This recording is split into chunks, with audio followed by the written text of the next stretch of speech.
Shalom friends, అలాగే ప్రభు అయిన యేసుక్రీస్తు నామంలో మీ అందరికీ నా వందనాలు శుభాలు తెలియజేసుకుంటూ ఈ సమయంలో మీ అందరికీ తెలుగులో హీబ్రూ నేర్చుకుందామా అనే కార్యక్రమానికి స్వాగతం తెలియజేస్తున్నాను. ఈ ఆదిమ హెబ్రూ భాషను నేర్చుకోవాలని అనుకున్నవారు ఈ హెబ్రూ అక్షరాలను 22 అక్షరాలను మీరు ధ్యానం చేయండి. ప్రతి అక్షరానికి ఒక అర్థము, ఒక మీనింగ్ అనేది ఉంది, ఒక సంఖ్య అనేది ఉంది. వీటన్నిటిని మనము ఆలోచించడం ద్వారా దేవుణ్ణి మనము మరింతగా తెలుసుకోగలము. అలాగే ఆత్మీయంగా మనము మరింతగా దేవునిలో బలపడడానికి మనకెంతో ఉపయోగకరంగా ఈ హెబ్రూ అక్షరాలు మనకు ఉపయోగపడతాయి. ఈ హెబ్రూ భాషను మనము తెలుగులో నేర్చుకుందాము. మీకు నేను తెలుగులో హెబ్రూ విషయాలను మీ ముందుకు తీసుకుని వస్తున్నాను. ఆలోచించండి, సత్యాన్ని గ్రహించండి. అలాగే మన ఛానల్ సేవియర్ జీసస్ క్రైస్ట్ అనే మన యూట్యూబ్ ఛానల్ని మీరందరూ కూడా సబ్స్క్రైబ్ చేసుకోండి. నేను పెట్టే ప్రతి వీడియో కూడా మీ ముందుకు వస్తుంది. తెలుగులో మీకు హెబ్రూ అక్షరాల గురించి, ఆ పదాలు గురించి, ఆ పదాలకు అర్థము మీకు తెలియజేయడానికి నేను ప్రయత్నం చేస్తాను. మొదటగా మీరు ఈ హెబ్రూ అక్షరాలను అవి ఎలా ఉంటాయి, వాటి పదాలేంటి, వాటికి అక్షరాలకు పేర్లు ఏంటివి, వాటి శబ్దము ఎలా ఉంటుంది అనే విషయాలు మీరు తెలుసుకుంటే తర్వాత మీరు చాలా ఈజీగా మీరు ఈ హెబ్రూ అక్షరాలను రాయొచ్చు, అలాగే చదవను కూడా చదవచ్చు. ముందుగా మీరు హెబ్రూ అక్షరాలను నేర్చుకోవాలి, తర్వాత ఒత్తులు అనేటివి నేర్చుకోవాలి. చూడండి, ఆది కాండము 1వ అధ్యాయము 1వ వచనంలో మనము బైబిల్ గ్రంథంలో చూస్తాము. ఆది యందు దేవుడు భూమి ఆకాశములను సృజించెను అని మనకు వచనం ఉంది. ఆది కాండము 1వ అధ్యాయము 1వ వచనము. ఇది హెబ్రూలో ఎలా రాస్తారు అనేది నేను మీకు ఈ సమయంలో చూపిస్తాను. అలా మీరు కూడా రాయాలి, అలా మేము కూడా ఈ హెబ్రూ అక్షరాలను చదవాలి, హెబ్రూ రాయడానికి మాకు కూడా వస్తే బాగుండు అని అనుకున్న వాళ్ళు మన ఛానల్ని సబ్స్క్రైబ్ చేసుకోండి. నేను మీకు ఈ హెబ్రూ అక్షరాలను ఎలా రాయాలి, వాటిని ఎలా చదవాలి అనేది నేను మీకు నేర్పిస్తాను. చూడండి, ఎలా రాయాలో నేను మీకు చూపిస్తాను. మొదటిగా ఎలా రాస్తారు అంటే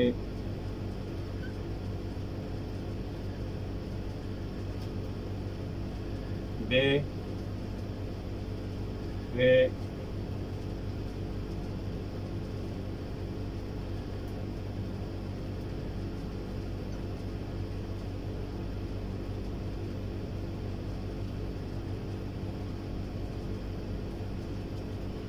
బెరెషీత్,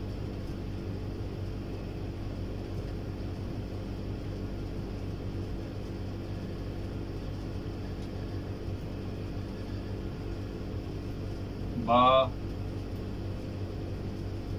రా,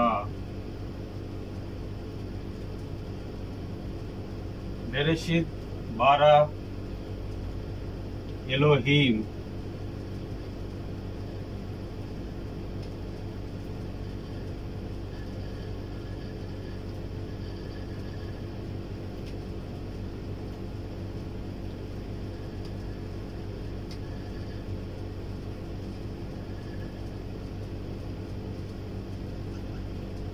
ఎలోహీం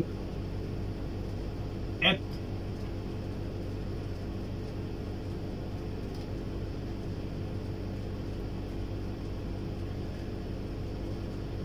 హషమాయీం,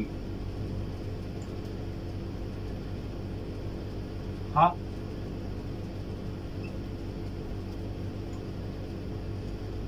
షమాయీం,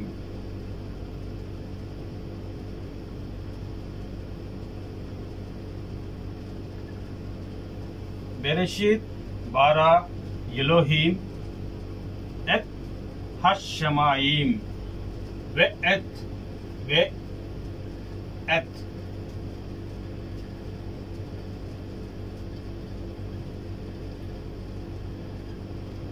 వె ఎత్ హ ఆరెట్స్,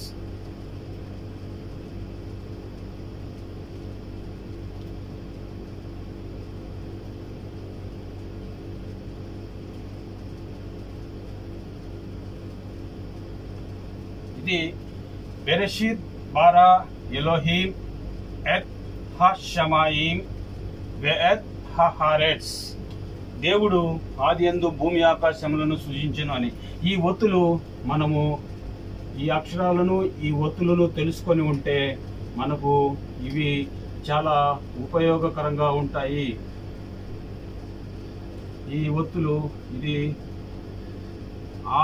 ఆ ఒత్తు, ఇది ఈ ఒత్తు, ఇది ఈ ఒత్తు, ఇది ఆ ఒత్తు, ఇది ఇది ఏ, ఇది ఏ ఒత్తు. గత వీడియోలో మనం నేర్చుకున్నాము ఎలోహీం అని ఎలా రాయాలి అని. ఇది ఓ ఒత్తు, ఇది ఈ ఒత్తు. ఇది బెరెషిత్ బారా ఎలోహీం ఎత్ హషమాయిం వె ఎత్ హారెట్స్. ఇది ఇలా హెబ్రూలో వీటిని ఇలా రాస్తారు. ఇది బెత్ రేష్ ఆలెఫ్ షిన్ యోద్ తౌ. ఇది మళ్ళీ బెత్ రేష్ ఆలెఫ్. ఈ ఆలెఫ్ ఆల్ఫాబెట్స్ ఇవన్నీ మనం నేర్చుకున్నప్పుడు వీటిని మనము ఇలా చక్కగా రాయడానికి ఉపయోగపడుతుంది. బెరెషిత్ అంటే ప్రారంభము అని అర్థము, బారా అంటే సృజించను అనే అర్థము, ఎలోహీం అంటే దేవుడు, ఎత్ హషమాయిం, హషమాయిం అంటే షమాయిం అంటే ఆకాశము అని అర్థము, ఎత్ హారెట్స్ అంటే హారెట్స్ అంటే భూమి అని అర్థము. ఇలా మనము ఈ హెబ్రూ అక్షరాలను మనం నేర్చుకున్నప్పుడు ఈ అక్షరాలను ఇలా రాసుకొని చదువుకోవడానికి మనకు వీలుగా ఉంటుంది. ఈ హెబ్రూ అక్షరాలు 22 అక్షరాలను మనము నేర్చుకున్నప్పుడు ఈ విధంగా రాయడానికి, అలాగే ఈ విధంగా చదవడానికి మనకు ఉపయోగపడుతుంది. మరొక వీడియోలో నేను ఈ ఆకాశము అనే దాని గురించి, మనము ఆకాశానికి అర్థం ఏంటి అనే దాని గురించి నేను మీకు నెక్స్ట్ వీడియోలో తెలియజేస్తాను. గత దినం మనము ఎలోహీం అనే దేవుని అక్షరంలో కొన్ని విషయాలను మనం నేర్చుకున్నాం. మరొకసారి నేను ఈ షమాయిం అంటే ఆకాశము అనే అర్థము, ఈ ఆకాశము అనే అర్థానికి ఆకాశము అంటే ఏంటి అనేది మరొక వీడియోలో నేను మీకు తెలియజేస్తాను. కాబట్టి ఆలోచించండి. ఈ హెబ్రూ అక్షరాలను మనము దేవునిలో ఆత్మీయంగా బలపడాలి. దేవునిలో మనకు ఆత్మీయంగా బలపడి దేవుని ఆశీర్వాదము మనము పొందుకోవాలి అని అనుకుంటే మీరు ఈ హెబ్రూ అక్షరాలను మీరు ఖచ్చితంగా నేర్చుకోండి, ధ్యానం చేయండి. ప్రతి అక్షరానికి ఒక అర్థం అనేది ఉంది. ఎన్నో విషయాలు అనేటివి ఉన్నాయి. ఆ హెబ్రూ అక్షరాలలో దేవుని ప్రత్యక్షతలు, దేవుని వాగ్దానాలు, దేవుని నిరీక్షణ అనేది ఉంది. అలాగే యేసుక్రీస్తు గారు పుట్టుక అనేది ఉంది. యేసుక్రీస్తు గారి రాకడ అనేది ఈ హెబ్రూ అక్షరాలలో దేవుడు రాయించాడు. వీటికి చిత్రలిపి అనేది ఉంది, సంఖ్య అనేది ఉంది, అలాగే అక్షరము అనేది ఉంది. ఇలా 3 రకాలుగా దీని ఉంది. అలాగే 3 రకాలుగా అర్థాలు అనేటివి ఉన్నాయి. అనేక భావాలు దీనికి ఉన్నాయి. ఈ అక్షరాల వెనుక లోతైన మర్మాలు ఈ అక్షరాల వెనుక ఉన్నాయి. దేవుని మనస్సు మనకు లోతుగా తెలియాలి అంటే ఈ అక్షరాలను మనం ఖచ్చితంగా ధ్యానం చేయాలి. ఇలా హెబ్రూ అక్షరాలను మనం నేర్చుకున్నప్పుడు వాక్యము మనం విస్తారంగా ప్రకటించవచ్చు, అర్థమయ్యే విధంగా దేవుణ్ణి ప్రజలకు పరిచయం చేయవచ్చు. కాబట్టి ప్రతి ఒక్కరూ ఆలోచించండి, ఈ హెబ్రూ అక్షరాలు నేర్చుకోండి. మీకు ఎవరికైనా ఆసక్తి ఉంటే నాకు కామెంట్ పెట్టండి. ఈ హెబ్రూ అక్షరాలను, ఈ పదాలను ఎలా రాయాలి, ఎలా పలకాలి, వీటి అర్థాలు అనేటివి నేను మీకు తెలియజేయడం జరుగుతుంది.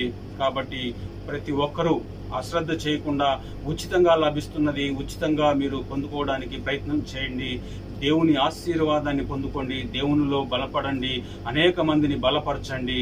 దేవుని రాజ్య సువార్తలో మీరు కూడా భాగస్థులు కమ్మని తెలియజేసుకుంటూ, మన ఛానల్ సేవియర్ జీసస్ క్రైస్ట్ అనే మన యూట్యూబ్ ఛానల్ని మీరు లైక్ చేయండి.